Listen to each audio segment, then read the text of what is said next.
Hey YouTube, how's it going? Kevin Cleary here with a knife video for you. Today I want to talk about fake knives. Now, look, this is not a fake knife. This is a Steelcraft series bodega, and I absolutely love this knife. It's one of my favorites. But the reason I have it here is because this is a knife that gets faked pretty often. And so if you look on certain websites who are kind of specialized in knockoff knives and fake stuff in copies, you will find some Todd Bag style knives, okay? Because they do get copied quite a bit. In fact, if you follow Todd Bag on social media or something, you'll hear him talk about that.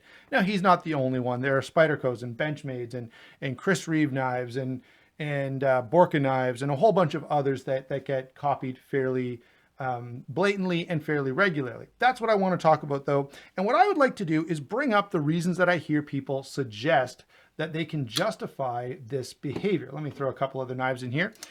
So the reason I titled the video as I did, why I think it's okay to buy knockoffs, is because I'm going to talk about the sentence that usually comes after that. And there are a few that I usually hear, and I'd like to work through those, think them through just a little bit, and see if they actually bear the weight of the argument. Okay, so number one, I think it's okay to buy knockoffs because I just buy them to see if I like the design. And then if I do, I'll buy the real thing.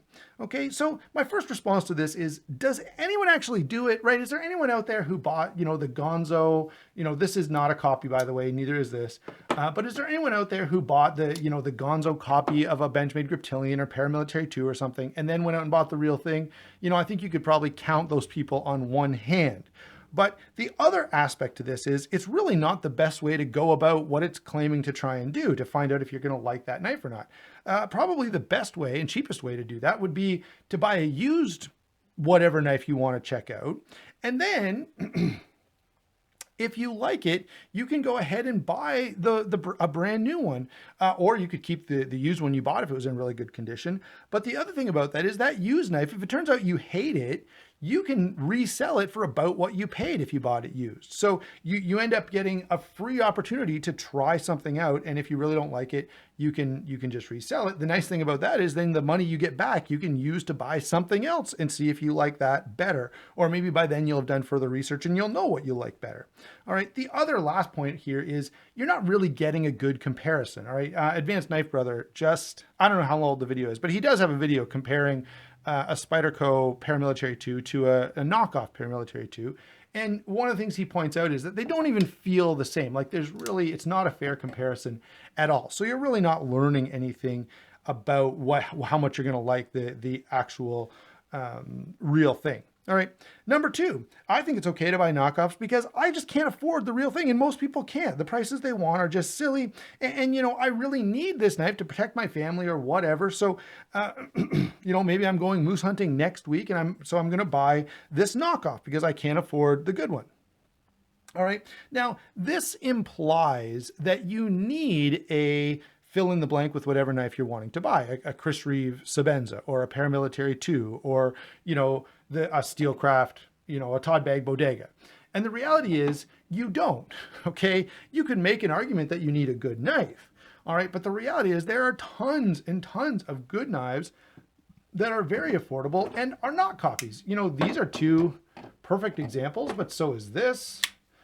You could buy a Rat Model 1, you could buy a Spyderco Tenacious, you could buy something from Spyderco's Birdline, on and on the examples could go of good knives that are going to do the job that you need to do, even though they're not, this super expensive whatever knife, you bought the copy of.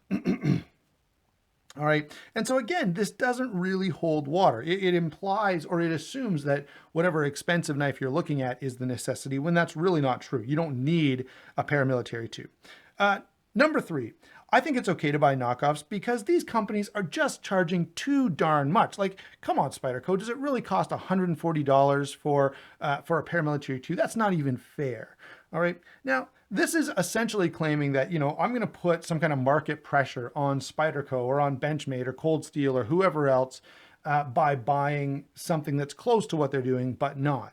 Okay. And the fact is that the knife models we're talking about are already selling really well. So you're not going to convince them to change the price, okay? If they, if suddenly sales started to be a real problem, guess what? Then yeah, they probably would buy the price. So if you don't, then they probably would drop the price. So if you don't like a knife at the price that they're offering it, don't buy it. There's nothing, of course you shouldn't buy it. That's how capitalism works. But don't use that to try and justify doing something wrong. Okay, and by the way, when you do that, if you say, well, I don't like the Para 2, so I'm going to buy the Para 2 copy, Spyderco is still bearing the expense of research and development and of, figuring out how this knife ought to go together. And then someone else is just copying their work, with no creativity and very little effort on their own other than, punching numbers into a computer and hitting start their manufacturing run, okay? Number four. I think it's okay to buy knockoffs because, no one who's buying these knockoffs is going to buy a Spyderco or a Benchmade anyway. So it's really not affecting their business in any meaningful way. All right. So the first thing I would say is really, are you sure about that? Because number one, a lot of companies, Spyderco, Cold Steel, Benchmade to a lesser extent, but they have some affordable knives. I would maybe bring up the Benchmade Freak, which is still $100. I know that's steep, but there's Spyderco Tenacious. There's the whole bird line of Spydercos we mentioned a few minutes ago. There's the Resilience and Persistence. There's I'm not going to think of it. Enough, I think, is another recent budget-friendly Spyderco that's out there. Okay, so there are options that someone who says, hey, I'm never going to spend more than $40 on a knife. There are some options out there. They could still buy a Spyderco, maybe not a Benchmade. So this really, again, doesn't hold a lot of water. The other side of this is, how many people do you know, and probably if you're watching this, you're one of these people who started out buying $40 and $50 knives, and then you were buying 70, and then 100, and then 170, and then $700 knives, okay? So oftentimes, the person who says this isn't really, they just haven't got into the hobby all the way as well. Let's see. Number 5, that's what we're on. I think it's okay to buy knockoffs because you do it in other industries and you don't bat an eyelash. Okay, so, your computer is an Acer and your phone is a Samsung, which copies Apple, and your whatever, your calculator is a copy, and everything else that you own, your flashlight and your shoes and on, right? You do this in other industries.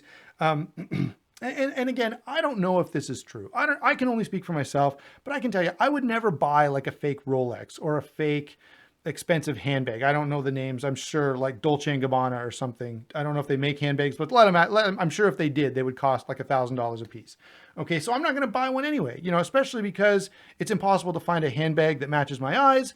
But in addition, it just feels kind of crappy. So if I need a handbag, I'm just going to buy, a handbag from a store at the mall and forget about it, right? I'm not going to go out and try to pretend like I've got enough money for the $1,000 handbag. That to me is kind of pathetic. Number 6. I don't think it's wrong to buy knockoffs, or I think it's okay to buy knockoffs because it's not illegal in China. Okay, so when a Chinese company makes a knife that is copying something else, that's fine for them to do. And it is fine for them to do in China. But it kind of reminds me of when I was a kid, I knew people, and I'm sure maybe some of you do as well, especially if you live in states that are sort of in the Northeast, okay? Probably, most people in that area know that the legal drinking age in the province of Quebec is only 18. So guess what Americans who are 18 and 19 and 20 do? They drive into Quebec, they buy booze or go to the bar, and they're completely legal in doing that because they're over 18. Now, the problem is when they pass back into a different jurisdiction, right now they actually are breaking the law. And the same is true of buying gonzos. While it's not illegal in China, it is illegal in the US and in North America, where we have more stringent copyright laws. Now, I will say this about that particular aspect is, enforcement matters. When it comes to something truly being illegal, there is the aspect of enforcement. And, you could honestly buy like a zillion gonzo copies, have them displayed prominently on your wall, and, have, I don't know, the director of the FBI over for tea, and you're not going to get in trouble for having those knives. It's just not going to happen. And so I get that there's an enforcement deal that kind of goes on in that particular case. All right.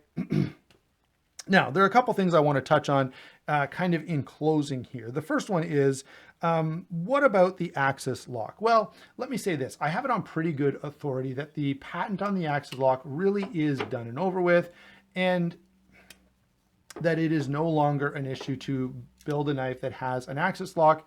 And there is a major production company in the US making a knife that's probably going to be out sometime around June in the next few months here that has an axis lock. Okay, so that patent is truly over, and you'll probably see some other companies adopting that technology because of that.